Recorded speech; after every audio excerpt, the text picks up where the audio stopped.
The movie opens focused on a middle-aged man in his bathroom.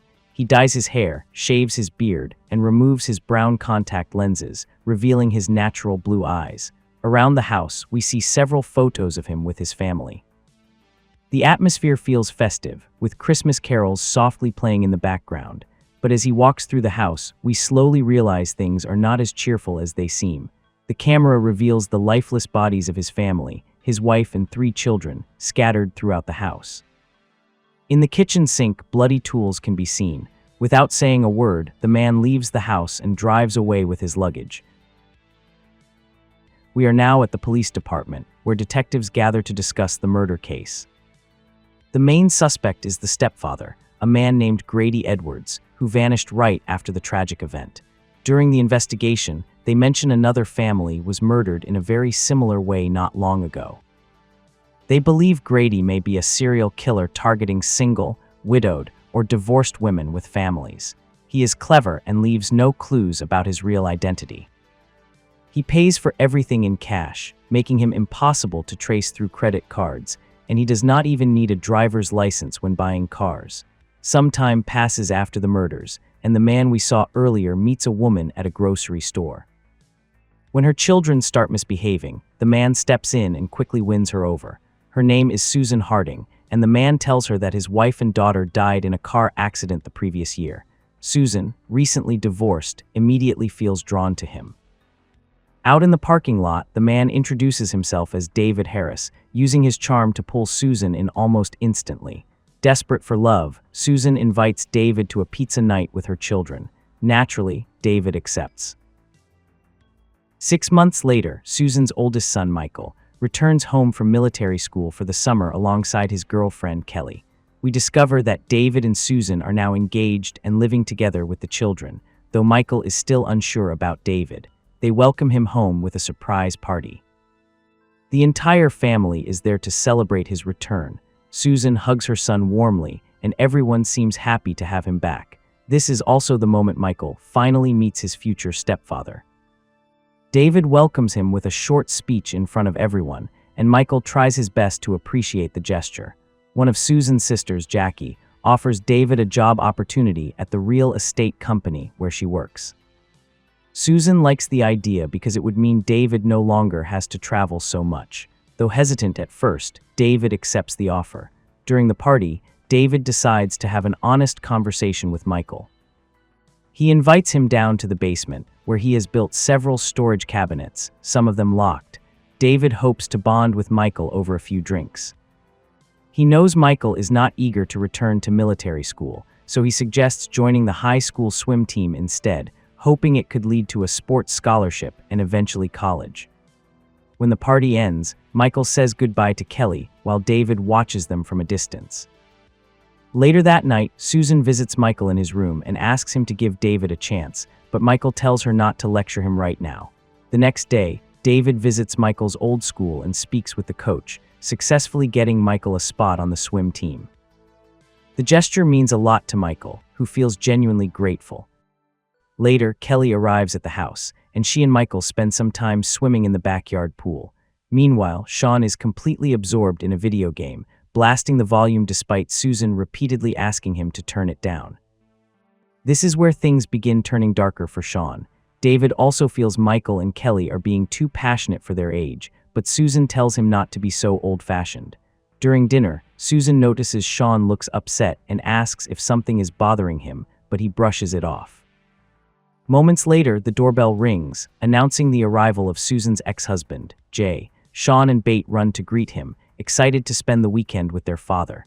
Michael, however, shows no interest in seeing him and refuses to spend time with him. The following morning, the family receives an unexpected visit from their neighbor, Mrs. Cutter. She mentions watching a television program called America's Most Wanted, saying the sketch of a criminal on the show looked a lot like David. Cutter also causes Susan to sneeze because of her cat allergy, since the neighbor always brings her cat with her. When David hears what Mrs. Cutter said, he quickly brushes it aside. Later that day, David and Michael meet for lunch at a diner. During a conversation about family, David accidentally calls his dead daughter by 2 different names. First he says Michelle, then suddenly changes it to Lisa. he quickly corrects himself, claiming her full name was Lisa Michelle. The slip instantly raises Michael's suspicions, though David tries to laugh it off. Back at home, David opens Susan's laptop and searches the America's Most Wanted website. He is shocked to see a man listed there under his name, strongly suggesting it is him. In the next scene, we arrive at Mrs. Cutter's house. Suddenly, the doorbell rings. She goes to check, but nobody is outside. As she walks back inside, she notices her other cat acting terrified of something. Then, out of nowhere, David appears and shoves her down the basement stairs. Even after the fall, Mrs. Cutter survives, so David suffocates her to death. Meanwhile, Michael shares his suspicions with Kelly about David calling his daughter by 2 different names, but Kelly thinks Michael may be overreacting. Later, during dinner, Susan sneezes again and asks David if Mrs. Cutter stopped by the house earlier that day. David replies that the sneezing probably came from a cat at the real estate office. Shortly after, Susan's ex-husband Jay arrives with Sean and bait. Jay is furious after Sean tells him about the incident where David grabbed him by the neck the day before. David responds by saying he was only trying to teach him some discipline. Michael steps in and manages to calm Jay down, taking him outside to talk. He returns his father's phone, and things improve slightly between them when Jay says he only left Susan, not his children. Throughout all of this, David watches them carefully from the window. David later tries to make peace. He apologizes to Sean, though Susan is still upset with him. He also apologizes to Susan for his behavior, explaining that he only wants some respect, and Susan reminds him he also needs to earn trust. In the following scene, David works alongside Susan's sister Jackie at the real estate office. Jackie hands him several forms to fill out with his personal information. David immediately seems uncomfortable and asks if he can be paid in cash instead, but the company refuses. When he returns home, he admits to Susan that he truly is not enjoying the real estate job and wants to quit. That same night, Susan goes out with Jackie and one of their friends. Meanwhile, Sean and Michael are deeply focused on video games upstairs when the doorbell rings. David answers the door and finds Jay standing there. Jay has come to apologize to David and spend time with his children before leaving for a work trip. Before the conversation can continue, David's phone rings, forcing him to step away. Susan later says Jay mentioned he planned to stop by and say goodbye to the kids, but strangely, Jay claims he never made it there. After the call, Jay reveals he ran a background check on David and discovered he lied about the university he supposedly attended. Then suddenly, Jay is nowhere to be seen. Unfortunately, the boys never hear the disturbance because they remain completely focused on their game. At a bar, Jackie tells Susan she feels uneasy because nobody truly knows much about David's past. Susan becomes offended and asks Jackie to support her instead of questioning her happiness. Back at the house, David pays a taxi driver and collects all of Jay's belongings. He then drags Jay into the basement, taping his mouth and hands shut. After that, he places a plastic bag over Jay's head and suffocates him.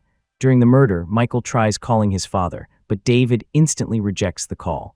Michael notices the basement door sitting open, but decides not to investigate further, unknowingly leaving his father to die. Afterward, David sends Michael a text message from Jay's phone, apologizing for not being able to visit and claiming David truly is who he says he is. Believing his father no longer cares about his children, Michael cannot stop tears from falling down his face. David stores Jay's belongings inside a locker, locks the basement again, and calmly continues his day. 2 weeks later, the police discover Mrs. Cutter's body. Michael overhears a conversation between the mailman and David, where the mailman mentions Mrs. Cutter died in an accident. However, David later tells Susan a slightly different version of the story, adding details about Mrs. Cutter falling down the stairs. This inconsistency only makes Michael even more suspicious. While Susan takes Sean and Bate to the dentist, David uses the opportunity to climb into the attic and repair part of the floor. At the same time, Michael and Kelly sit by the pool while he shares his concerns about David's strange behavior earlier that morning. Later, David leaves to pick up Sean and Bate, giving Michael and Kelly the perfect chance to search through David's closet for evidence. While David is driving, Susan calls him to say she will pick up the children herself instead. The moment Michael and Kelly hear David returning home, they quickly hide inside the closet. Once inside the house, David notices footprints and begins searching every room. He cannot find them anywhere. Then he realizes Michael's bed is cold. Moments later, he notices a moving hanger inside his closet. Luckily, Michael and Kelly manage to escape before David discovers them. That night after dinner, David enters Michael's room to talk. He tells Michael he wants them to be honest with each other. It becomes obvious David knows they were snooping through his belongings. Later that night, Michael quietly walks downstairs and opens his mother's laptop. There, he discovers browser history David forgot to erase. When he checks the website, he is stunned to find a sketch of Grady Edwards, and it looks disturbingly similar to David. The next day, Michael shows Kelly the sketch and tells her it resembles David, but Kelly still believes it could honestly be anybody. Things grow even more intense when David sends another message to Michael from Jay's phone, so Michael will not question his sudden disappearance. However, the call accidentally reaches Jackie's voicemail since she wants to discuss David. Not long after, Michael receives a phone call. Hearing a ringing sound inside the air vent, he investigates and suddenly finds David standing there. David casually tells him the phone might belong to him. When Michael asks about the basement key, David claims it has been lost. Michael secretly uses his phone to snap a picture of David. Later that night, while Susan is away dropping the children off at camp, Michael heads into the shower. But when he steps back out, he is startled to find David standing directly in front of him. David casually asks about his plans for the night, and Michael says he will be staying at Kelly's house. When Michael returns to his room, he notices the door slightly open. He immediately checks his phone and realizes the photo he secretly took of David has mysteriously disappeared. Michael later visits Kelly's house, where they discuss the deleted picture, realizing David clearly does not want anyone taking photographs of him. Back with David, he discovers an email from Jackie on Susan's laptop, discussing the idea of hiring a private investigator to look into his past. Jackie also tells Susan she will be at the airport in 20 minutes, and David instantly deletes the email. As Jackie prepares to leave for the airport, she notices an umbrella floating in her pool and walks outside to grab it. Back at the house, Susan has just returned home and asks David whether Jackie called earlier. David calmly says no. It seems David may already be planning to kill Susan that very night. He gives her a pill to make her sleep deeply, while in the bathroom, we can clearly see his tools laid out and ready. Meanwhile, Michael and Kelly sit parked outside the house in their car, and Michael comes up with a plan to sneak into the basement. He tells Kelly to call him if she notices any movement inside the house. Determined to uncover the truth, Michael breaks the lock on the skylight and climbs down into the basement while Kelly keeps watch outside.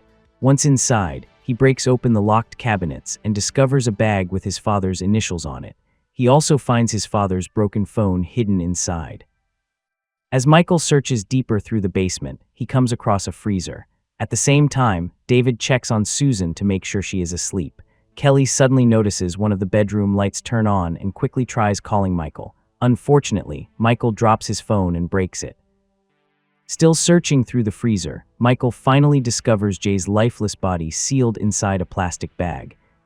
Kelly rushes toward the skylight, hoping to warn Michael from outside, but before she can, David finds her and violently attacks her.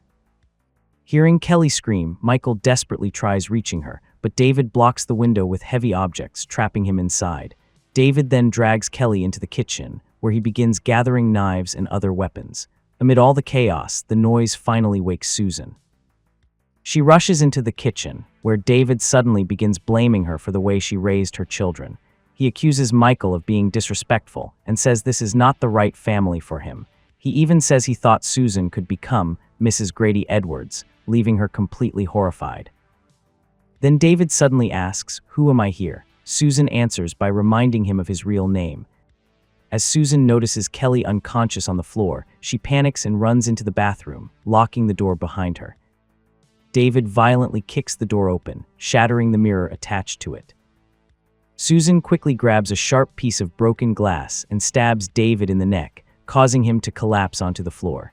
Meanwhile, down in the basement, Michael manages to break through part of the floor and free himself. He rushes upstairs and reunites with Kelly and Susan in the hallway, but their relief lasts only seconds. David suddenly reappears and starts chasing them once again. The three of them run into the attic, hoping to escape. Michael desperately tries holding the attic doors shut to keep David out, but David manages to force his way inside. The attic floor is weak, and during the brutal fight between Michael and David, part of the floor suddenly gives way. Michael crashes through it. Desperate to stop David, Kelly threatens him with a chainsaw, but the floor beneath her also collapses. Both Kelly and Susan fall through the broken floorboards. In one final violent confrontation, Michael launches himself at David. Their struggle carries them all the way onto the rooftop. Eventually, the fight pushes both of them over the edge, sending them crashing off the roof and onto the ground below. Both men lie unconscious as distant police sirens echo nearby. Some time later, Michael wakes up in a hospital bed. Doctors inform him he spent more than a month in a coma because of the fall. Shockingly, David disappeared before the police arrived, and nobody has seen him since. Before the movie ends, we discover David is still alive and has once again changed his appearance. He approaches a widowed woman shopping with her 2 children and introduces himself as Chris, strongly implying his madness continues as he keeps searching for the perfect family. And with this, the movie ends. Don't forget to check out my channel, subscribe, and catch all the latest videos.